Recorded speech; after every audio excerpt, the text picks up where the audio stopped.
restaurants from Kitchen Nightmares. Saw this on my homepage, and it's like, dude, Kitchen Nightmares. That show's good. And I also know somebody that rewatches every single Kitchen Nightmares episode a million times in a row. So this one's for you. I know you know who you are. Kitchen Nightmares is one of the most popular and iconic food shows to ever exist. And the concept is pretty simple. There's a restaurant that's failing, Gordon shows up, then he saves the day and everyone's happy. I watch it all the time. But there's this one thing that's always bugged me. Over 70% of restaurants featured on the show. I wonder why. They literally are they're like most of the owners on Kitchen Nightmares, they literally have incompetent owners that just think they're always right, and they're just assholes to their workers. I remember one that like took the tips from like another young girl, or like they just don't clean or don't care about their products or their customers.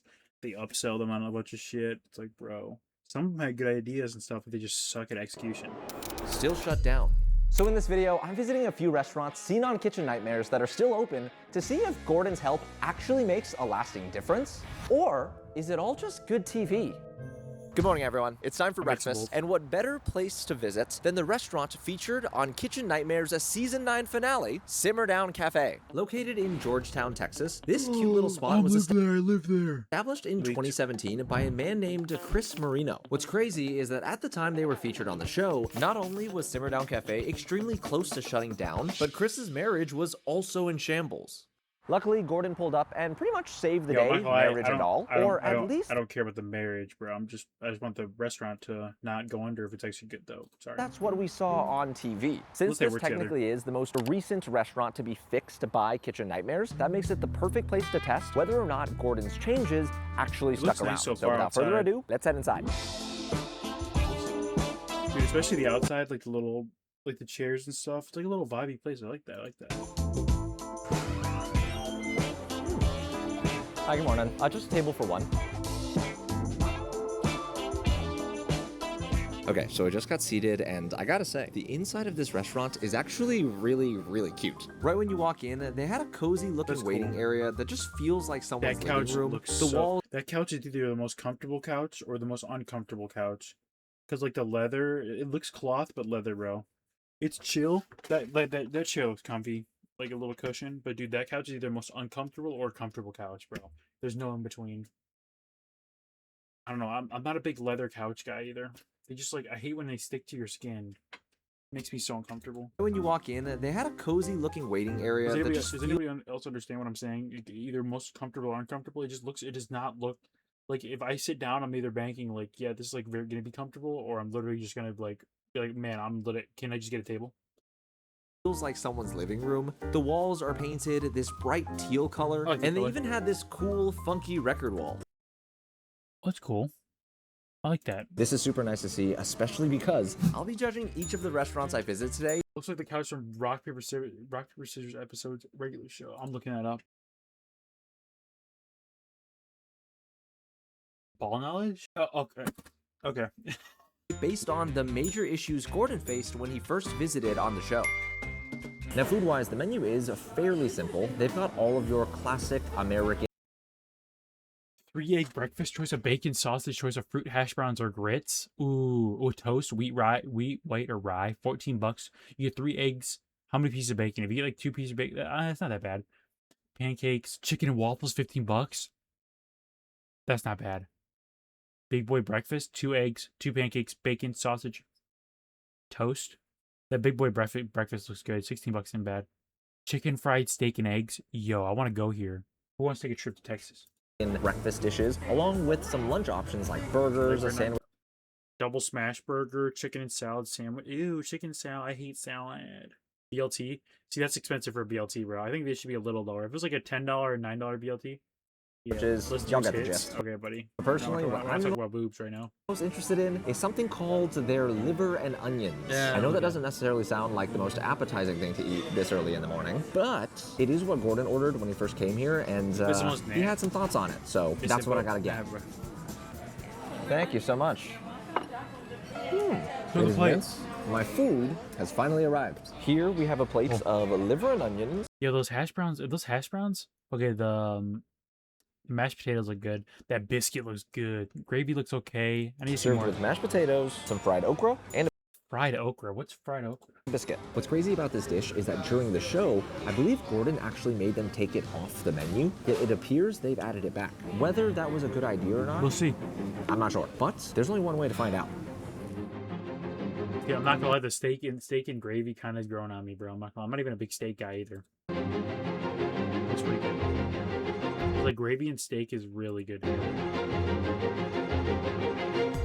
So this dish is definitely interesting. It's for sure not my favorite thing in the world, but I do want to be nice since I'm not quite sure what this dish is actually supposed to taste like. I don't know if this is like a good version of it or not. Just All like I can when meat and gravy. really do is critique it based on my own personal palate, so keep that in mind. If I'm not mistaken, Gordon's biggest critique when he tried this dish in the show was that it was too salty. Unfortunately, I Gravy. will have to agree with that. Not only is it overly salty, but I think the liver itself, along with the caramelized Oh, it's onions, liver. might be a little burnt.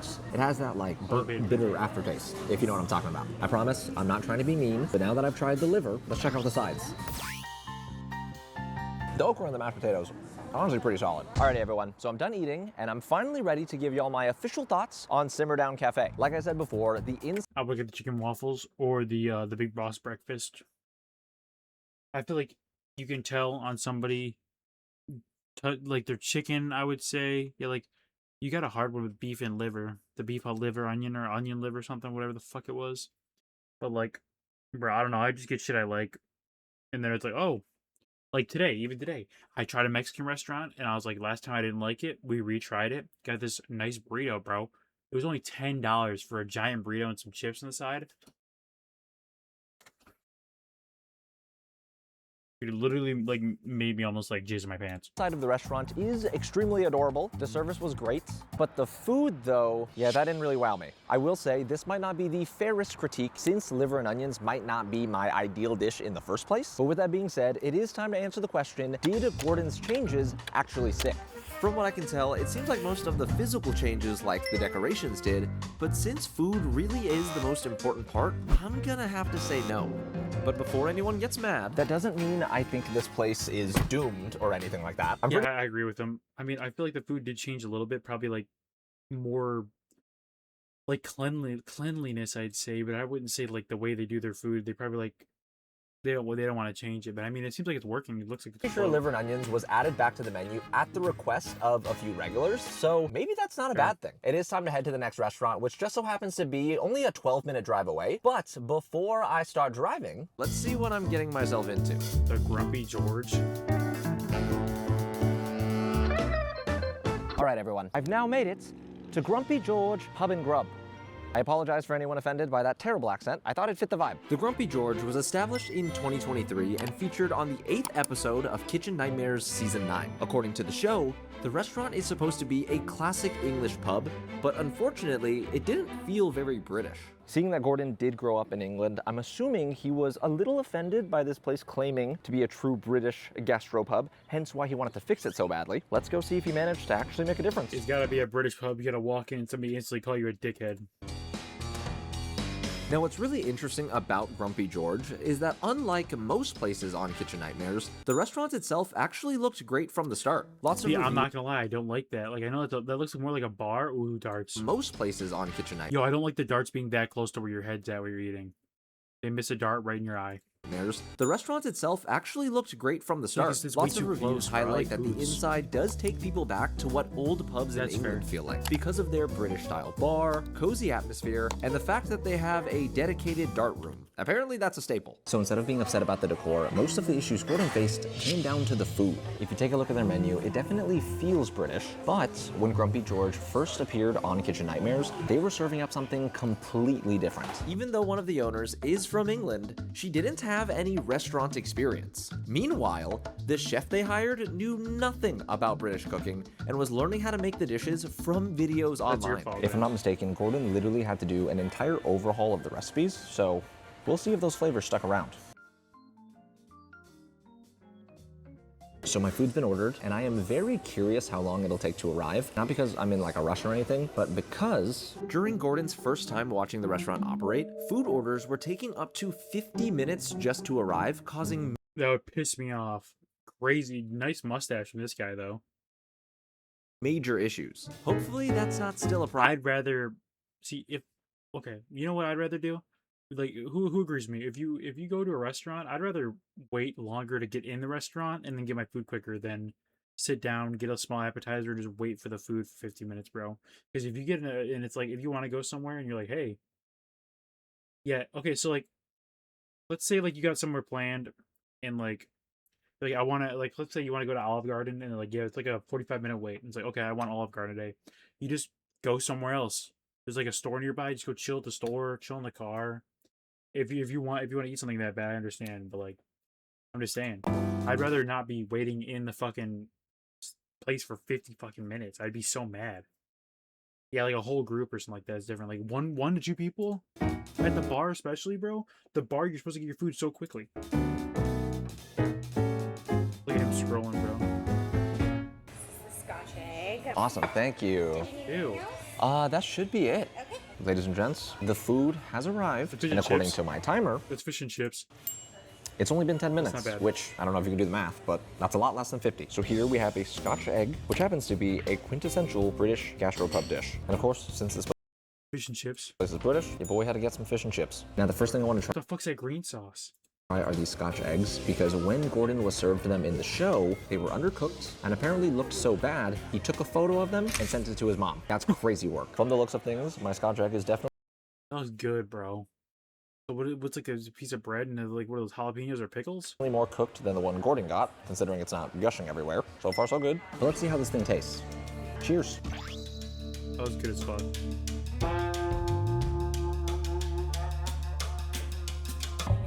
That is actually pretty good. Like I said, Yeah, the egg is not undercooked, but the yolk I like is the still lady, it looks really jammy, good. which I do prefer. The pork is seasoned extremely well. There's a good amount of salt, along with some other spices and herbs that I can't quite pinpoint. You'll just have to trust my word for it. I think it tastes pretty good. I also want to try this with their homemade piccalilli. I'm not entirely sure what that is, but I'm Traditional English fresh pickled chopped vegetable spice savory mustard sauce. assuming it's acidic.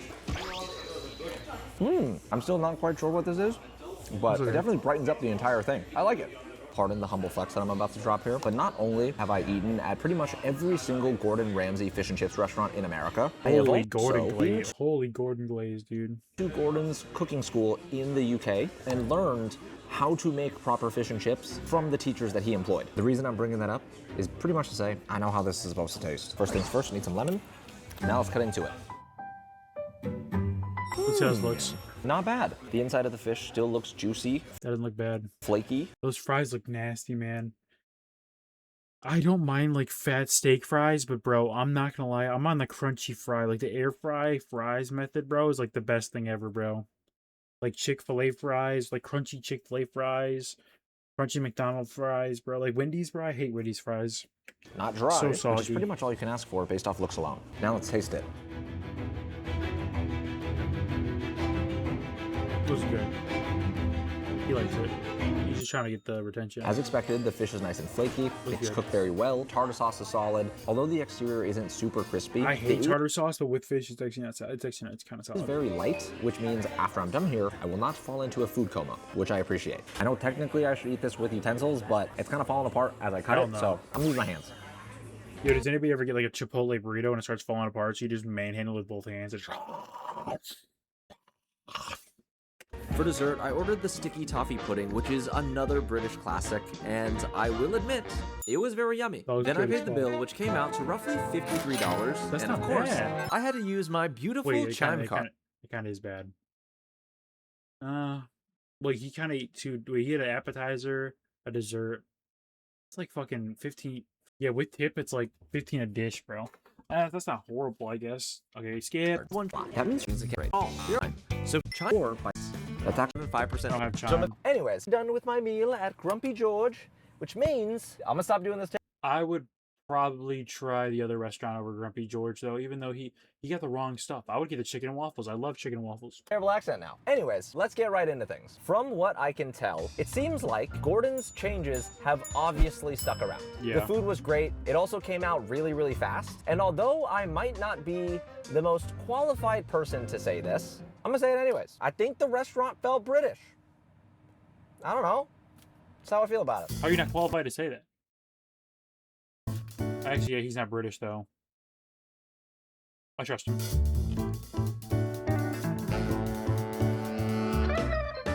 So I've made it to Harrison, New Jersey, and the spot behind me is called the Spanish Pavilion. Appearing on season 4 of Kitchen Nightmares, this spot has been around since 1976, and it's dubbed the first Spanish restaurant in New Jersey. What's crazy is that Spanish Pavilion is only one out of 2 restaurants from that season that's still standing. Everyone else has crazy. since shut down, so let's go see why.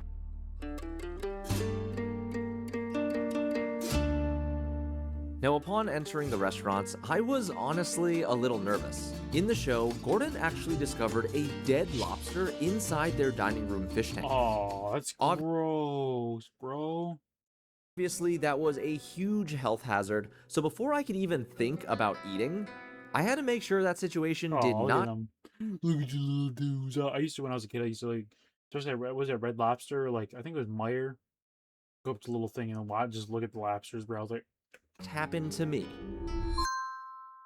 So I'm not sure if this place looks exactly like it did never like, oh my god, bro. Like, they're just so cute, but like they're literally just they're gonna get killed. after it got its makeover on the show, but I do know that the goal was to make the inside feel brighter and more welcoming, which, after looking around, I think they're still doing a good job of. Now, along with updating their decor, Gordon also had them introduce tapas to the menu, which are these small Spanish shareables. Doing so helps differentiate them from the other 40-something Spanish restaurants nearby, which I think was a good idea. Now, as for what I'm gonna get, the first thing Gordon ordered when he came here was their paella, and What the fuck is that? he absolutely hated it. So, what better way to gauge whether Spanish Pavilion has actually Show me the fucking menu. improved than to get exactly that? So I just wanna placed see my what I wanna order, and order. We're talking, bro. You're not even gonna let me order. You're just talking over while I'm trying to talk to the waitress. another issue I want to point out from the show is Fine. that apparently the service here sucks.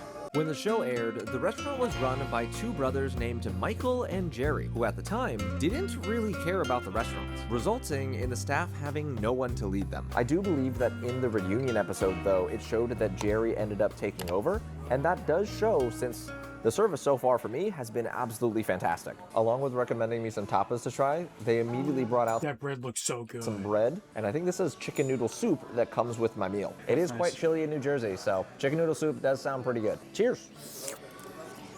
You know, that's a pretty good chicken noodle soup. It's very cozy. solid. It's not like the craziest thing I've ever had, but it comes with my meal, which means it's free. What do you think that is? I think it's either Diet Pepsi or Dr. Pepper. Can't complain. Ooh, thank you so much. Can I get you anything else? No, this is fantastic. Thank you. Ladies and gentlemen, I got some bread in my mouth, but the appetizers have arrived. This right here are some artichoke hearts, and over here Those look good. we have their braised Braised pork belly. That looks good. What? What is that? pork belly. First things first, I'm gonna try these artichokes because vegetables. Cheers. Ooh, that's good. Wait, what? You know when you eat something and you really can't control the Looks facial good as expression you fuck. make? That was the vibe that just happened right there. First off, the artichoke itself is super tender. It's cooked extremely well. What I wasn't expecting was that the That sauce looks that's so good, bro. Man, I'm hungry now. on it, it's kind of tangy. It's really bright. I don't normally eat artichokes, but if I were to eat them more often, this is how I'd want them cooked. Now that the healthy green stuff is out of the way, time for some pork belly. Okay, I wouldn't count that as healthy, bro. There's a lot of shit on that thing, man. Now I know I should probably It has a vegetable and it's classified as healthy. It's cut this hilarious. into a smaller piece, That didn't look healthy. It just looked good. but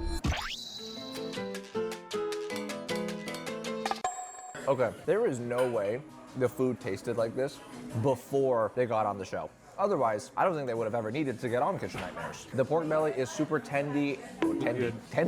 The pork belly is super tender, it's rich, it's like super salty, but the acidity from the diced tomatoes on top really balances it out. Overall, flavor-wise, that was absolutely fantastic. Dude, you know what this has like nothing to do with it, but I just thought about it. You know, I haven't in a while. Some bruschetta. Some bruschetta sounds hard right now. Just a plate of bruschetta. Sounds so good. With the tapas being this good, my expectations for the paella are honestly through the roof right now. Let me get you a dinner plate. That was Thank way you. better. I don't even barely can see it.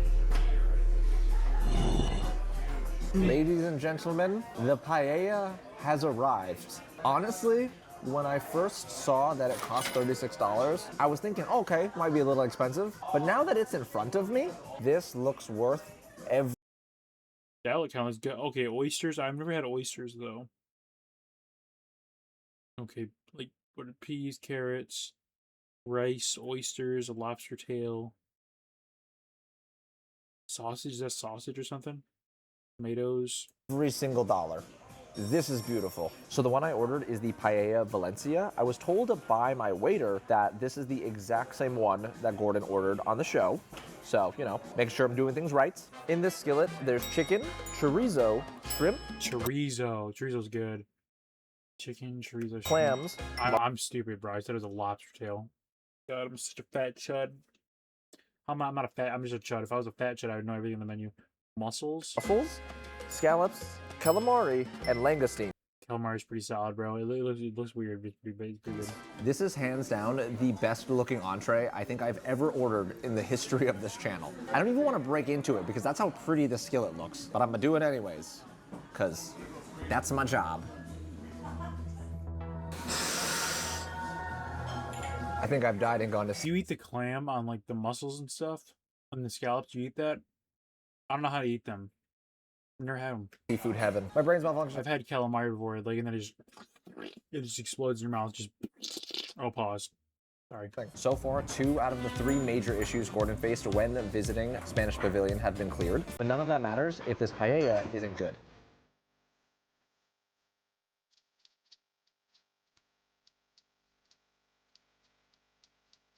For all my Kitchen Nightmares fans, you need to visit this place. This paella is absolute perfection. First off, it feels like every single element in it, whether it's the chicken, the chorizo, the calamari, The it chorizo feels does like look all good, of those though. items were cooked Look at little individually. shrimpy right there. That looks good. Oh, this one right here. Nothing is dry, the rice is fluffy and nice. Flavor-wise, there is so much going on. I am genuinely so impressed by this paella, and I haven't even tried every single part of it. Oh yeah, also, surprise, Jim's here. He's feeling a little shy today though, so that's why I haven't been Yo, filming what him, up, Jim? but I really wanted him to try the paella. Good? All right, everyone. Okay, just because Jim approved it, I'm going there right now.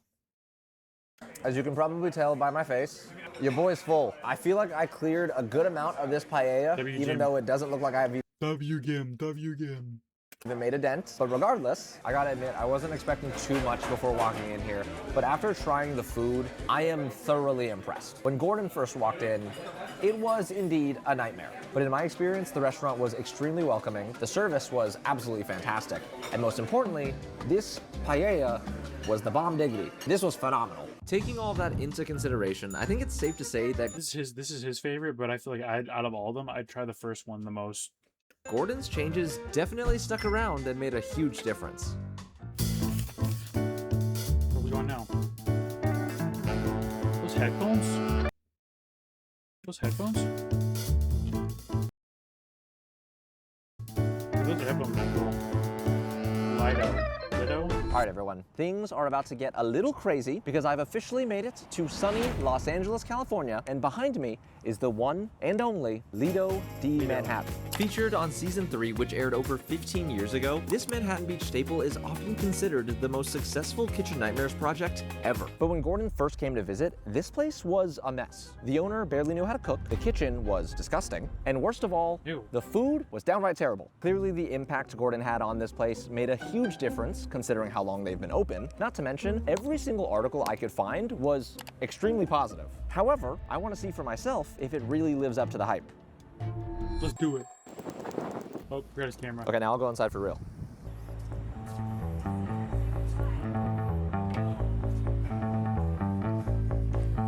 Hello, I had a reservation.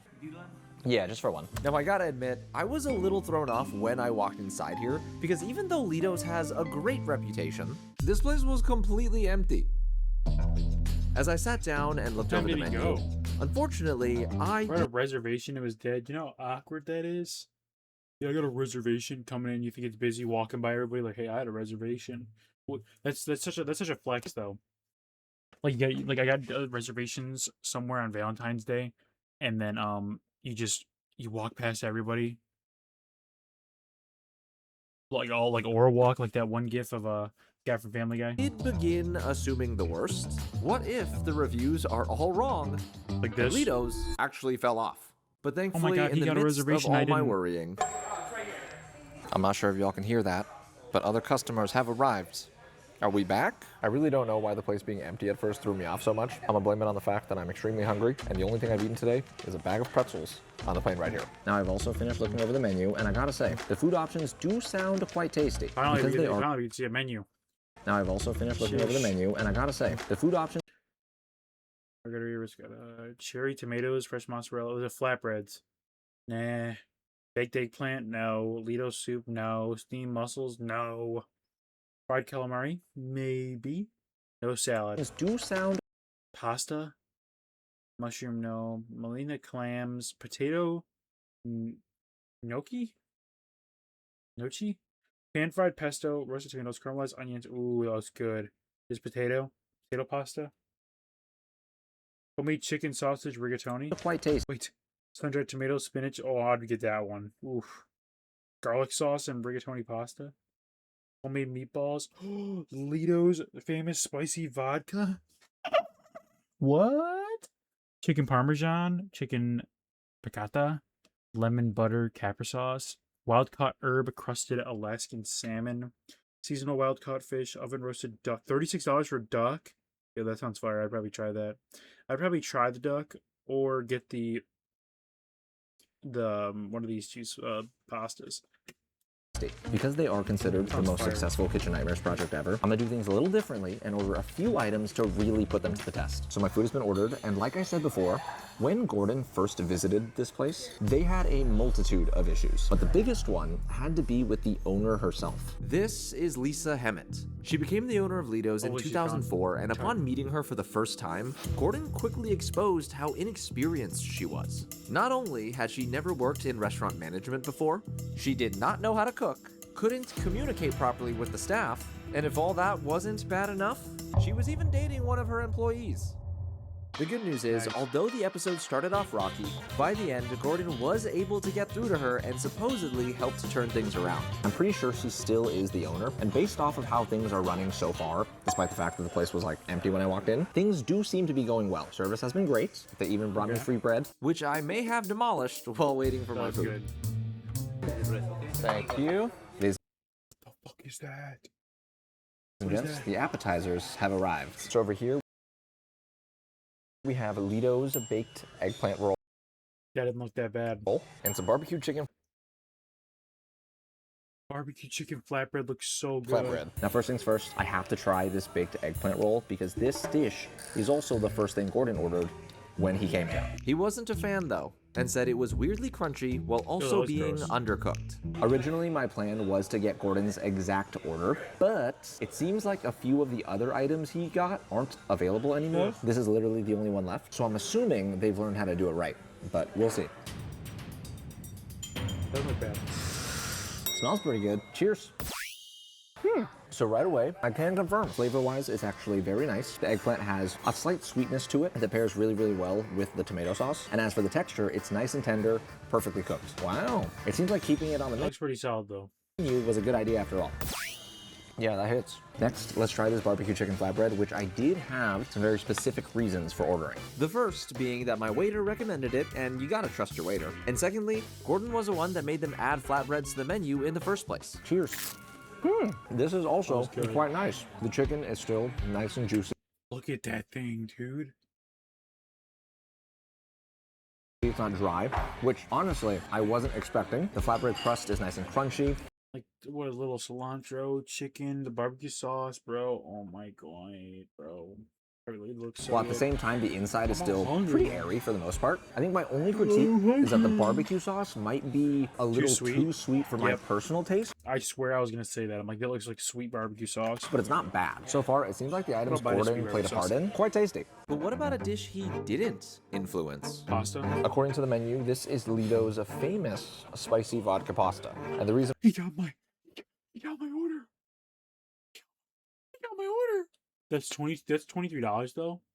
That is not like a lot, bro. They better be refilling my shit. why I say famous is because that's literally what they put on the menu. I literally said I wanted this. Personally, I've never seen it go viral, but as long as it's good, I don't care if it's famous or not. Here goes nothing. Cheers. I'm so jealous.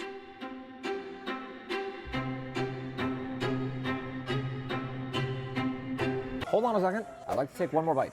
All right, everyone. I've confirmed my feelings about this pasta. Initially, I thought this would be too good to be true, but Lito's spicy vodka pasta is gas. This is really good. The sauce is a fantastic consistency. It's not too thick, not too watery. It just nicely coats the noodles. Flavor-wise, everything's great. It's exactly what you'd expect out of a spicy vodka pasta. It's got a nice little kick to it.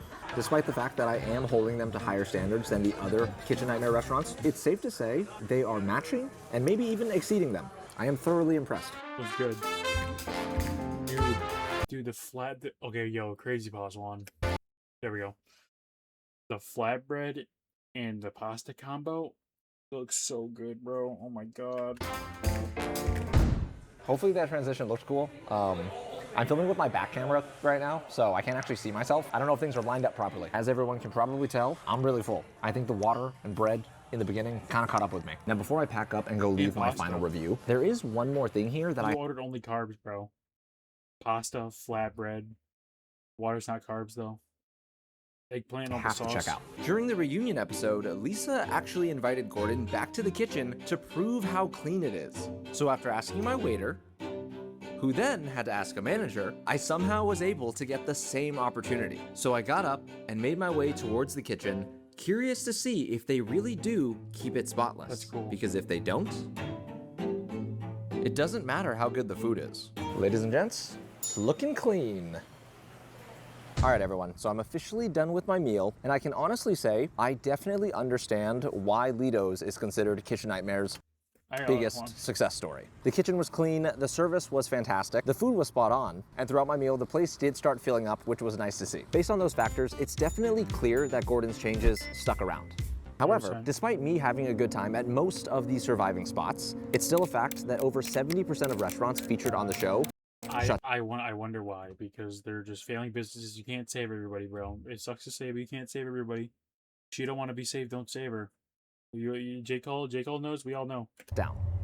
So the You don't real want us to be question saved, don't is, save her. does Gordon Ramsay actually save restaurants? Yes. In my opinion, I think he genuinely tries, but at the end of the day, it really comes down to what those You don't want to be saved. Don't save her. restaurants do with that opportunity. I'm just glad the ones I visited have made the most of it. I tried cheap versus luxurious steakhouses. Yo, before we end this video, though, I would say the two one. I would try the first one just to try it. The chicken and waffles sounds fire, or the big breakfast. But Lito's, bro, I don't care how expensive that looked. So good, bro. The pasta, and the flatbread, bro. I would destroy that. Oh my god, it looks so good, dude. All right, W Video. I tried restaurants for Kitchen Nightmares, and then Dylan. I don't want to mess up his last name. Quinn. I like food. I do too, mister. You know what? That was a good video. I'm gonna subscribe to this guy. Give it a good like. Everybody go check this guy out. Dylan. I'm gonna put his stuff in the description. And W Video, guys. Oh my god. That made me hungry, though. Oh, thanks, Dylan, for making me hungry. Like and subscribe if you enjoyed.